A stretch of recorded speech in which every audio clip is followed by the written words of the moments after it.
Welcome to TCP, Tri-Cities Profile. This is the world premiere, and it is a presentation of Tri-Cities Community Television. My name is Paul Sunder, and TCP, Tri-Cities Profiles, is an opportunity for us to dive further in to the folks and personalities around Tri-Cities. We're very excited. Joining me today right now is the Mayor of Port Coquitlam, Mayor Greg Moore. Thank you so much for joining us. Thanks for having me. We do appreciate it. Okay, so let's get into the big congratulations and all that sort of stuff. I have to read this. Give me a second here. The Union of BC's Municipalities annual award ceremony earlier this week.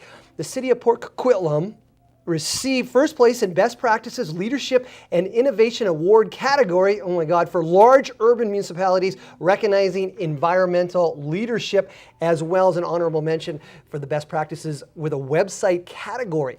All right, now that I got that out, let's talk about it a little bit. And this really hits home for me because I am like, when it comes to green initiatives, recycling. We've talked about this on the show here with you and how far you guys have come. The leadership role, first of all, extremely proud of it, I'm sure, but how are you leading in the sense that others are following? Sure, so the environmental award was specifically around our garbage system. So we've made enormous strides. We're the first to do automated waste system, first to do kitchen scraps programs, first to do school kitchen scraps, first to do multifamily, and it just goes on and on from there. And so what we've been able to do from a leadership perspective is not only lead British Columbia in how we're changing the way that we do garbage for the environment and to save money, but we're also helping other communities. Mm-hmm. So there isn't a community in the Lower Mainland, and many communities have traveled all across BC to come to our city, to come to our workshop and find out how we do it, what's the system, how we advertise, how we get out there. We don't have to look that far. Port Moody, who's doing spectacular, has followed exactly everything that we've done. And now collectively, we're making a bigger change. Now, one of the changes you guys made was you're going to reduce the number of times in a month that garbage is going to be picked up. Bit of a controversy. People got their thing in a knot and yada, yada, yada. How is that now? How's that working? Yeah, so people were challenged with it out of the gate. Right. But that was a year and a half ago. People have adapted to it. They figured out that the sky wasn't falling and that they could still just, instead of putting it in a black bin, they put it in a blue bin or a green bin, and it all worked. So, but we listened to the community because they were upset about it. So what we did is we increased our kitchen scraps or our green bin pickup on a weekly basis, mm-hmm. and took our garbage to bi-weekly. So we said, you know what, 40% of your garbage that you create goes into the green bin. We'll pick that up on a weekly basis. After that, at least another 30 or 40% goes into the blue bin. There's really not much left in the black bin. And what there is, it doesn't stink or smell or anything like that, so we'll just pick that up every 2 weeks. So it's made a huge difference in saving money for our residents. Didn't you offer the constituents to keep maybe their excess garbage at your place, and your wife wasn't too happy about that? Did I hear something about that? You know, we only put our garbage out like every 6 weeks, so yeah. We got ample room to help our neighbors, but we help our neighbors by educating them. Okay, fair so enough. That they can do the right thing. Looking back at all the things that you've implemented and so forth, challenges along the way, some things that you've met those challenges, other ones that are still existing. What are they? In the garbage specifically? Yeah. You know, one of the big challenges that we had in every municipality is how do we provide a good kitchen scrap program to a multifamily? Mm-hmm. You know, you're living on the 4th floor of a resident, you don't want to take your little bucket down to the garbage and bring it back. You kind of want to take your garbage as you're leaving. So we've had to work, we've done some pilot projects, we've been very successful in those. And now when we roll that out, that's a little bit more challenging than single family because we have to go meet with each strata unit to figure out how their building works and how we can optimize the garbage service. But we've been able to do that and now provide this service, first time in BC, to every resident that lives in Port Coquitlam. Right, okay, fair enough. Let's turn the tables here to transportation. A number of municipalities around the Lower Mainland are really kind of in the forefront when it comes to, you know, infrastructure, transportation, and so forth. Golden Ears Bridge, obviously up and running. The twinning of the Port Man just looks phenomenal. You've got the Pitt River Bridge a couple years ago going up. Do you feel as though Port Coquitlam is falling behind in the world of transportation just a little bit? Do you feel like you're kind of left on the outside? No, actually the complete opposite. With the projects that you just talked about, those are regional projects that we participated. For example, we participated in the Pitt Meadows or the Pitt River Bridge. There was city land that went into that to make that more. We've also built the Coast Marine Overpass, a $135 million capital project in our community. We've made expanded the Broadway corridor. Right. We've made a lot of minor changes to our road system. In fact, for the first time in 2 decades, we're actually ahead of the curve on transportation. We grew really fast. Ahead of the curve in the Lower Mainland or just in Port Coquitlam? In Port Coquitlam. Okay. So in the 90s, we grew, late 80s, early 90s, mid 90s, we grew really fast, and our transportation system didn't keep up. So we had lots of gridlock. But in the last 10 years, and specifically in the last few, we've completed some extremely important, expensive projects, but have freed up the traffic. Kind of the joke in town was, if you lived on the north side of town, it took you, half an hour to get out of Poco. It only took you 20 minutes to get to Vancouver from there. But it was just getting through town. Right. And if you lived on the south side of town, you couldn't take your kids to swimming lessons at 3:30 at High Creek at the pool, because it would take you half an hour to get across town. Now it's free flowing, whether it's Shaughnessy Street or the Coast Marine Overpass, Maryhill Bypass. Yeah. It's beautiful. Okay, fair enough. Having said that, how hard are you flying your flag as far as a light rail system coming into your... The Evergreen Line is not coming in Port Coquitlam. Still, be nice. Yeah, we've worked really hard. We haven't done it too publicly because we don't really think that that's the venue to be debating these things, but we've met with the past 3 transportation ministers, we've met with TransLink to provide them a solution, which also includes giving them free land in downtown Port Coquitlam to bring the station here where they could put a high-rise and to actually make some money back from actually building the line. Right. And other incentives and putting our demographics together in our town center. Fortunately, we haven't been able to convince them so far, but we're still working at it. We think it's an important aspect to the overall rapid transit system. But what we also want to do, when the Evergreen Line is built, we want to make sure that all of our residents in Port Coquitlam are only 1 bus away from the Evergreen Line station. So even if it's not here, it's still convenient. Just jump on 1 bus that might be 5-minute walk from your house, and you're 1 bus, you're on the system, and then you're integrated into the rest of the system. Okay. One big issue that we're seeing in newspapers, on the local news and so forth, and it's not just a Port Coquitlam issue, it's an entire British Columbia issue. Right now, Ottawa and Victoria are arguing. They got this whole pulley system going on with the RCMP. Port Coquitlam employs the RCMP. Where do you stand on this? Well, it's pretty disappointing that the federal government has said, we're not negotiating any further. We like the deal, sign it, or go get your own police department. Right.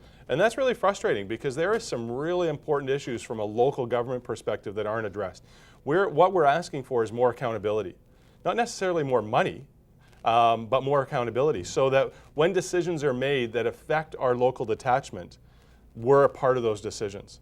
There's lots of decisions that happen in Ottawa that affect our local detachment that we have to pay for. And we just don't think that's right. We're funding 90% of the police force. Maybe we should get a bigger say in how the police force is run. Right. Okay, so what, as citizens, what don't we know? You have a closer ear and eye on what's going on behind the table, behind the curtain. Negotiations, their lack of. I mean, what have you heard? Are we getting closer to a deal? I mean, here we are Saturday morning and time is ticking, right? Well, the deal's up at the end of 2012. Right. We've been at the table for 4 years.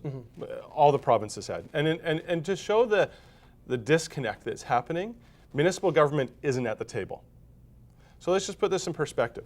The City of Surrey has a police department, RCMP, that's bigger than all of Prince Edward Island's police department.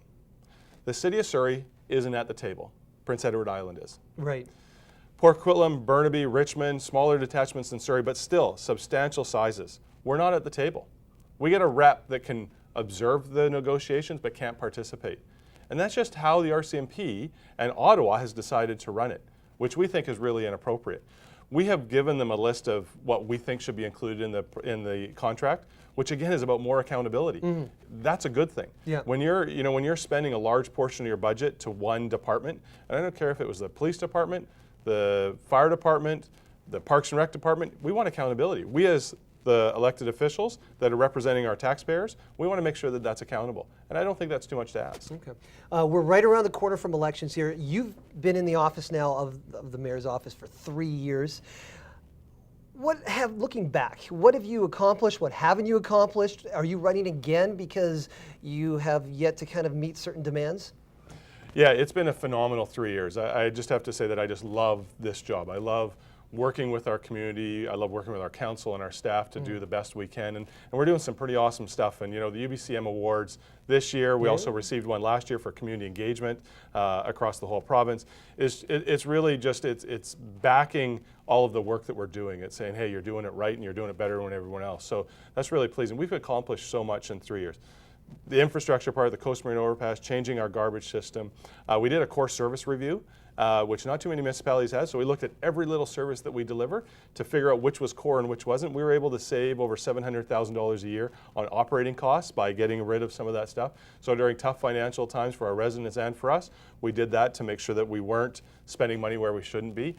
We've done a historical or a heritage strategic plan to make sure we preserve our heritage. Yeah, you've been busy. First ever environmental strategic plan to make sure that the environment's key. And we just finished our corporate strategic plan, which sets our municipality right in the next 10 years. So that's what we've done, and there's a lot more than just that. And I'm looking forward to the next 3 years to implementing these things, to continue to engage the community on how we can be better for the environment. Not just as an organization, but as all of us, residents and businesses. There's a lot of work that needs to be done. I'm really excited about it. The community has really driven an agenda for us now, and now we need to move from that planning phase into implementation, into expansion of different recreation opportunities. We're redoing our transportation plan as a planning perspective, because we've actually completed everything that was in the last plan. Right. So we need to get back to the drawing board and figure out where things aren't at. What do we have to, bikes, pedestrian, cars, how do they work together? Just to wrap it up, and we'll get you out of here on this, amalgamation, the Tri-Cities, yay or nay?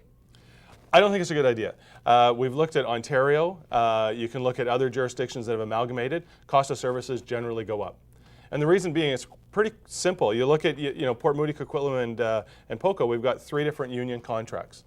When you merge them together, a lifeguard in one community might be making $10 an hour, $12 an hour, and $14 an hour. When you amalgamate them, was this the experience in Ontario, they all went to $14 an hour. The union's not going to negotiate a lower thing, right? They're going to go to the highest standard. So in every case in Toronto, taxes went up.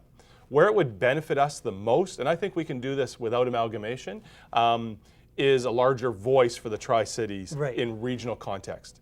And we've done pretty good. Evergreen Line, we're all on the same page. We're fighting hard for it. And hopefully next week on October 7th, the mayors around the region approve the funding and we can get on with it. So that's where we can work better. We already have mutual aid agreements. So our fire departments work together. Obviously we share our police department. Other services work together already where we can, purchasing. So we're saving money where possible. But the amalgamation side, I'm not into it, but you know what? I'm open to the discussion if someone wants to throw it out there and really take a look at it. A lot of people want to talk about it. Okay, well, I appreciate that. Mayor Greg Moore, thank you so much. Thank Port you. Coquitlam, you're watching TCP, Tri-Cities Profiles. This is the world premiere. My name is Paul Sunder, and we'll see you back here very soon.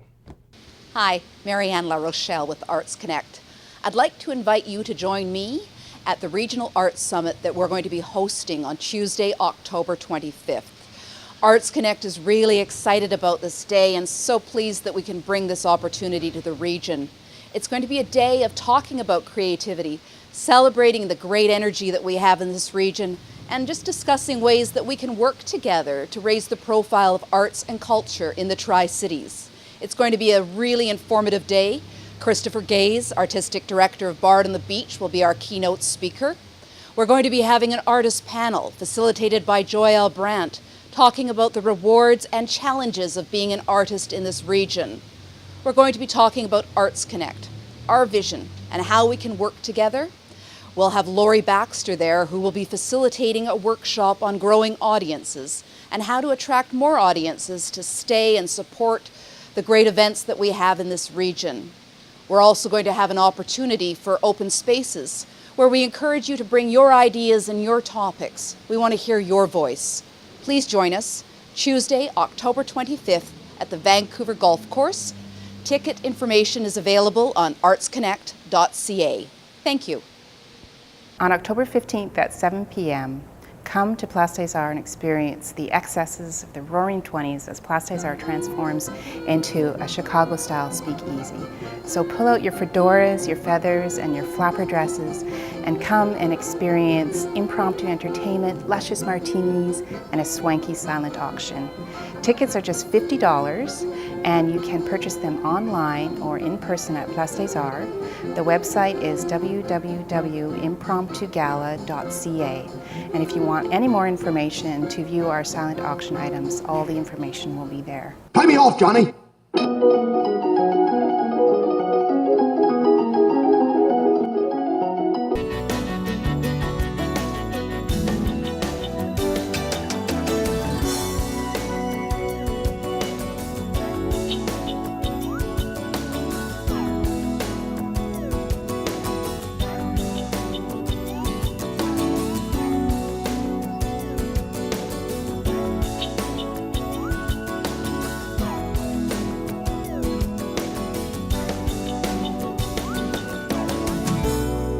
Tri-Cities Community Television was shot on location at Second Story Theater, the only improvisational theater located in the Tri-Cities. Watch for their production of Vamprov, Fridays and Saturdays, October 14th to 29th.